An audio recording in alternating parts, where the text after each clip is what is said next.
Hihani washite. Good morning. I was asked to share some things. There was a woman who's new to self-purification, so I wanted to share what I do, what helps me in my everyday life. There's always things around us, and you know, I'm taught that we have to take care of ourselves. So I just want to share with you what I do. I drink sage tea every day. A friend of mine told me that there's things we have to, like I said, protect ourselves. Speaking of, I guess the thing that I think of is the radiation from Fukushima. My friend, he told me that the sage tea every day, it helps protect you from the radiation and other negative things. But what I do is I get a saucepan. So this is the size that I use. I don't really know how many quarts or what I use, but I also, this is how much water I use. So this is 32 ounces of water. So 32 ounces of water is going to fit inside my saucepan here.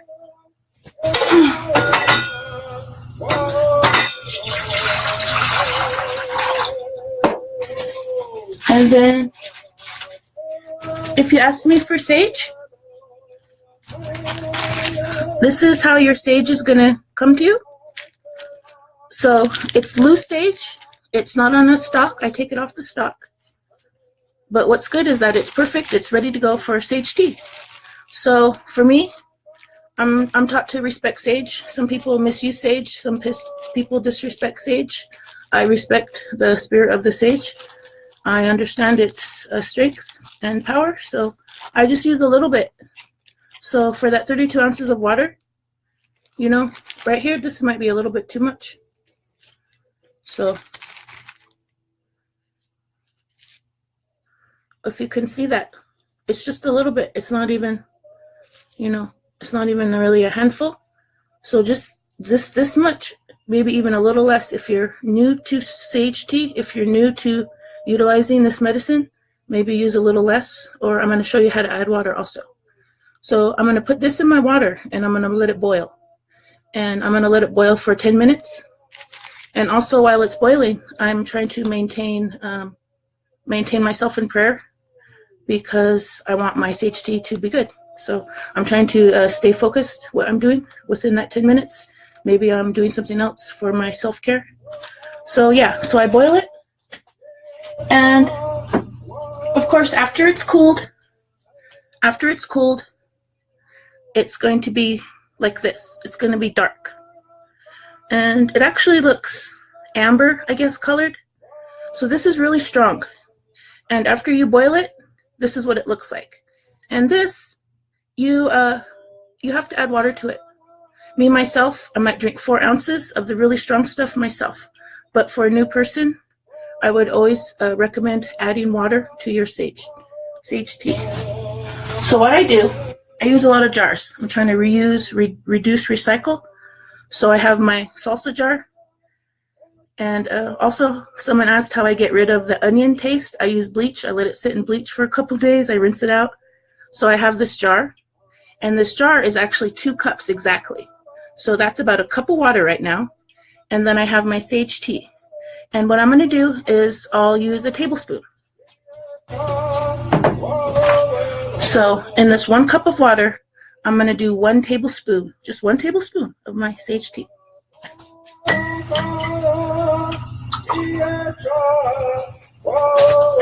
And if you notice, it's changing color. So that's 1 tablespoon.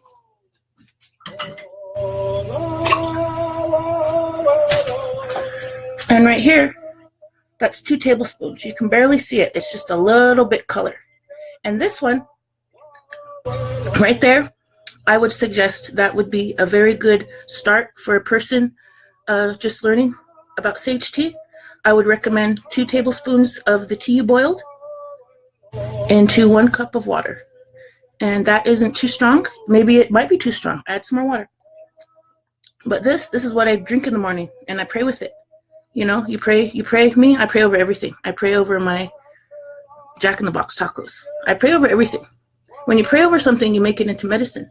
Regardless of if there's chlorine in my water, regardless of whatever, when you pray over something, you physically change it. So with me, this is probably the best thing.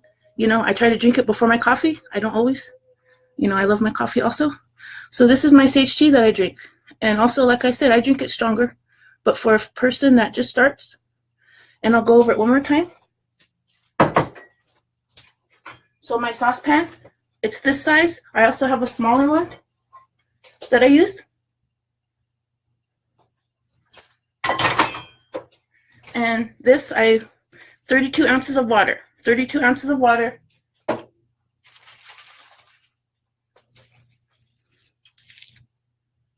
Tiny bit of sage in that water. And boil it for 10 minutes. Okay, now as for smudging. For smudging, the loose tea, you just get a little bit. It's probably a little bit too much too. But what I do is I get my sage and I just roll it. I roll it in my hand and I make a little ball. And then I get my lighter. Oh, and then for me, myself, I have, I do have lots of pretty abalone shells, but I don't burn in them. I don't burn in the abalone shell. I was told a story. I don't know if the man was Pomo, but he was California Indian. He told me about this story about abalone woman. He says some people believe when you burn inside of that shell, maybe you might harm abalone woman. So he suggested using a rock. And it's funny because I do. I have my rock. I have my rock in my shell. But me also, this is what I use, my everyday thing. Just a ashtray. And there's another type of shell, like a clam shell, my mom gave me. So this is what I use. So this is all I use. Or if you're new, if you're just starting out smudging, just grab a glass plate. So you grab your glass plate and you have your sage. And for me, I have this little ball. Sometimes it might be hard, to light, but I just, light the side a little. So see, you just light a little bit and then you set it on your plate. And then it's up to you how you pray, how your relationship is with the Creator. But for me, I set it on the plate and I might walk around my house. I might, smudge my windows. I don't always use cedar. But if you ask me for cedar, this is the cedar that I send you. It's a flat cedar. It's from the mountains here. So for me, I might get my little bit of cedar and I'll sprinkle it on my sage also. Or with the cedar, you just make like a little pile. I make a little pile. I don't know if you can see me. I make a little pile like that, just a little bit on my plate. And then I burn it. But also, oh no, my stuff's falling. I grind it. So I have a coffee grinder and I grind my cedar and it's a lot easier to burn. I also grind with other stuff, but I won't tell you. So I grind my cedar and then also with my cedar, I will go and I will sprinkle it on my sage. Some people, they're taught to leave their medicine separate, and that's also a good, respectful way. However your people do it, I'm just sharing this for this woman that asked. The woman that asked me to share for her how I smudge. That's how I smudge. And there's a lot of things also that I use. In California, they call it Angelica. Lakota way, we say bear root. So this is a piece of bear root. And I utilize this. I make tea with it. And me, myself, I have a good brother that brings this to me. He digs it up. So very thankful to have these medicines. And also another good one that I also have come across recently is balsam root. Balsam root, it grows in California also.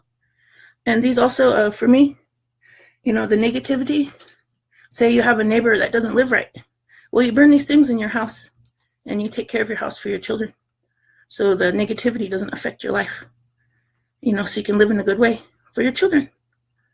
So I just say thank you for watching. And the woman, if you have any more questions, you're welcome to message me again, and I'll do my best to answer your questions. And wopila tonka. Have a good day. I'll pay to wash day. You'll happy. My kitchen.